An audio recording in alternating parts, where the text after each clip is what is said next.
Sweet நெல்லிக்காய் செய்ய போகிறோம். அதுக்கு அரை நெல்லிக்காய் 1 கிலோ எடுத்து வச்சுருக்கேன். நம்ம மரத்தில் பறித்தது. நெல்லிக்காவை நல்லா கழுவி இந்த மாதிரி பாத்திரத்தில் போட்டு வடிய வச்சுக்கலாம். 1 கிலோ நெல்லிக்காவுக்கு 1 கிலோ வெல்லத்துக்கு 1 டம்ளர் தண்ணி ஊற்றி பாகாக கரைச்சி எடுத்துக்கலாம். வெல்லத்தை பாகு காய்ச்சி வடித்து வச்சுருக்கோம். வேறு வடச்சட்டியில் ஊற்றி இப்போ நம்ம பாகு பார்க்கணும். கொஞ்சமாக ஊற்றுங்க. இது நல்லா கெட்டியாக வரணும்.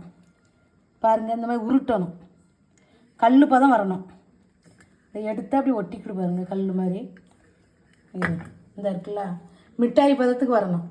வந்ததுக்கப்புறம் நம்ம எடுத்து கழுவி வச்சுருக்கோம்ல, கழுவி தண்ணியை நல்லா வடித்து வச்சுருக்கோம். நெல்லிக்காவை சேர்த்துக்கலாம். நெல்லிக்காய் போட்டோடனே அந்த பாகு கெட்டியாக இருந்ததுலாம் நல்லா உடஞ்சி தண்ணி பதத்துக்கு வந்துட்டு பாருங்கள். நெல்லிக்காய் போட்டோடனே இந்த நெல்லிக்காவை 15 நிமிஷம் இந்த பாகில் வேக வைக்கணும். நெல்லிக்காய் 15 நிமிஷம் நம்ம வேக வச்சுருந்தோம். அந்த பாத்திரம் பிடிக்கலன்னா வேறு பாத்திரத்தில் மாற்றியாச்சு. பாருங்கள், இந்த கலரில் வந்துருச்சு. இன்னும் ஒரு 5 நிமிஷம் தண்ணி வற்றினதுக்கப்புறம் நம்ம இறக்கிடலாம். ஸ்வீட் நெல்லிக்காய் ரெடி ஆயிடுச்சு. தண்ணியெல்லாம் சுண்டிடுச்சு பாருங்கள்.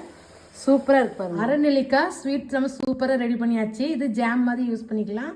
இந்த நெல்லிக்காய் அரை நெல்லிக்காவில் நிறைய மருத்துவ குணங்கள் இருக்குது. இதே மாதிரி குழந்தைகளுக்கு ஸ்வீட்டாக செஞ்சு கொடுங்க, நல்லா சாப்பிடுவாங்க. இந்த வீடியோ பிடிச்சிருந்தா லைக் பண்ணுங்கள், ஷேர் பண்ணுங்கள், சப்ஸ்கிரைப் பண்ணுங்கள்.